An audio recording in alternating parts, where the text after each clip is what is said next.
Yo, what's up, my friends? This is Dave Wood. Hold on, let me just turn this background sound off. I wanted to talk in this video about how to prosper more in less time. Okay, and let me talk about first of all what prosperity is. Prosperity is wealth, and wealth is many things. Wealth in the form of wealth has many forms. Wealth, for example, can be had in the form of assets. I got a hair in my eye. I'm great. All right, there we go. Wealth can be in the form of assets. For example, this book would be an asset. Even though it's a free book, it's still an asset. This book over here would be an asset. The CD that I'm holding would be an asset, right? These would be tangible things, right? So the accumulation of tangible things can be an accumulation of for certain form of wealth. Real wealth is tangible. Real wealth is tradable as it is independent from a public belief system. And so I would call not real wealth what? Fake money. I just wouldn't call it wealth unless it's traded in for some kind of real wealth. Now you could call it an asset and stuff like that because you can ink it into a book, but it's not real wealth because it's fake money. Right? Fake money is not real wealth. So real wealth is something that has tangible assets in it. All right. And if you have more tangible assets, you have more wealth. Okay. Now that would be financial wealth. Another kind of wealth would be, for example, the wealth of family, the wealth of a relationship, the wealth of children that are prospering, the wealth of nations. Right. It could be a form of wealth. So now that we've identified what real wealth is, let's talk about how to create it. So if you have more assets, you have more wealth, right? That's just now. Let me define something here real quick before we start, right? So the thing that I want to define before we start is that debt does not create wealth. Debt creates an illusion of wealth. Okay. And so I think society is lost in an illusion of wealth. I don't think society in general is very wealthy. I think society is actually quite poor because society in general, I'm not talking about everybody. I'm talking about in general, society is the entire thing. It's just propped up by bank loans that just have never ending interest rates. And your car, you don't own it, the bank, right? So you can have all the illusion of wealth that you want. Now, there's other ways you can make money from debt. For example, you could go get a loan for a land, that costs this much, and then you can go sell it for this much, and then this much pays off the debt. So then you don't have the debt anymore, and then you have this amount of wealth, right? And then you could use that to build a debt-free kind of wealth that then you can use to have your own investments. But it's actually better if you don't have to get loans for anything. It's better if you just invest your own money, right? So real money at that point, debt-free money, would be then a form of wealth as long as that money is tradable for some kind of an asset. But it's actually a better kind of money if you just trade all your money for something that has real tangible assets and don't hold any American money whatsoever. You say, well, why would you say that? When the American dollar is doing this and this and this and that. Well, that could be a form of investment for you. Let me explain.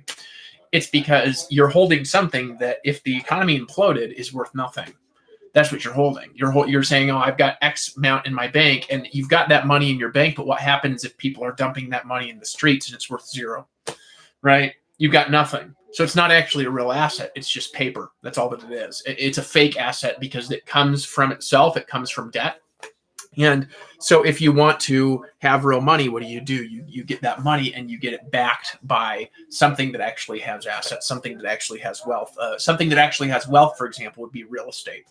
I think real estate is the best investment there is, personally. And you say, well, why is that? Well, because the population is going to supernaturally expand. So no matter what, right, if you own real estate and it's debt-free real estate and the population supernaturally expands, right, you've got something, right, that you can you actually have it. You can live in the house, right? Does that make sense? You can't live in a dollar bill, right? But you can live in a house. You can live in a piece of land. You can have a tent there with animals that you can raise on that land. So land is unbelievably valuable. Houses are unbelievably valuable. And I'll tell you something that's a great abomination is land taxes of any form. If somebody owns land, of by the excise tax for the purchase of that land, and we should not be torturing people with constant, never-ending land taxes. We don't need land taxes to have a more prosperous nation. It's completely unnecessary, right? So again, wealth is the form of assets. So for example, my brother's got a bunch of assets, right? My brother's got, what assets does he got? He's got speakers. Yeah, he came in here to get a speaker, right? And here, let me open this for you. I'm gonna have to go the other direction. Oh, yeah. Come inwards. You handle it. You got it? Yeah. All right, brother. Ow. There you go. I Right. should probably keep these somewhere else. These are like huge. So he's, taking that speaker out. Why? Probably to sell it or something like that. Maybe somebody wants to buy one. I'll handle that later. It's open the wrong way now. But in any case, right? You could expand your assets. So he's got guitars, right? At the end of the day, if the economy collapsed, he would still own those guitars, right? He would still own his property if the economy collapsed. He would still own his motorhome if the economy collapsed. My dad would still own his house outright if the economy collapsed. What would be useless? All the money that everybody's got in banks would be totally and completely and utterly useless if the economy collapses and the dollar collapses. That would be completely useless money. This has happened many times actually through history. And I'll tell you, this is what the elite are planning, where people are dumping money in the street because the money itself has no value outside of what people give it, right? So how do you increase your wealth? Well, you increase your wealth, for example, by buying low and selling high. So for example, if you go on Craigslist and you buy something low, you buy that thing and then you sell it high. Now you could create multiple kinds of wealth doing that. What do you mean? Well, you buy something, now you've actually owned something. So you actually have something that you've traded your money for that has a tangible value, right? And then what you did is you also formed a relationship with the person who came and sold you that thing and found out a little bit about them and maybe exchange contact information that you could then do business with that person in a later time. So now you have a relationship wealth. Now you take that product and then you sell it for a markup, right? Then you sell that product for a markup and on Craigslist. And then what do? You meet somebody else who buys that same product for a markup on Craigslist, right? So let's say you have a 20% markup. Now you've got two relationships, right? And from those two relationships, you've also got something that you made. Let's say you made $20, right? Now that $20 in itself is actually not paper, right? It's just, I'm telling you, it's not. It's not a real asset. It's a fake asset, right? So then what do? Right? Well, you could then take that and you could go buy low, buy, sell, sell high and things like this. So buying and selling is the act of creating assets. You buy low, you sell high.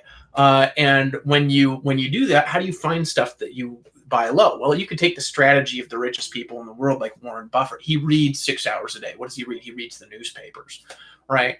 Why? Because the newspapers have all of the opportunities for real assets. That's what they have. They're opportunity papers full of real assets, right? So what you do is you do a lot of research on everything and you wait till you understand and don't buy anything that you don't totally understand. And when you buy something, be sure that it's something that you can sell in advance. You're not going and buying something that can't be sold, right? So if you're not an expert in cars, I wouldn't recommend buying and selling cars until you learn a lot about cars and maybe become an expert, right?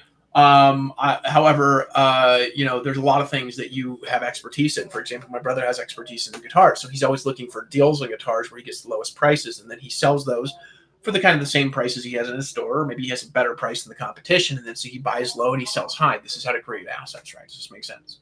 So the more you can speed up that process of buying low and selling high, the more you're going to be able to really prosper, right? So I want you to pay attention to everything that I say from now on. This is going to be a very short video. I hope that you liked it. If you liked the video, hit the like up button. And if you like these strategies, go to thekingdomofeloheim.org, thekingdomofeloheim.org.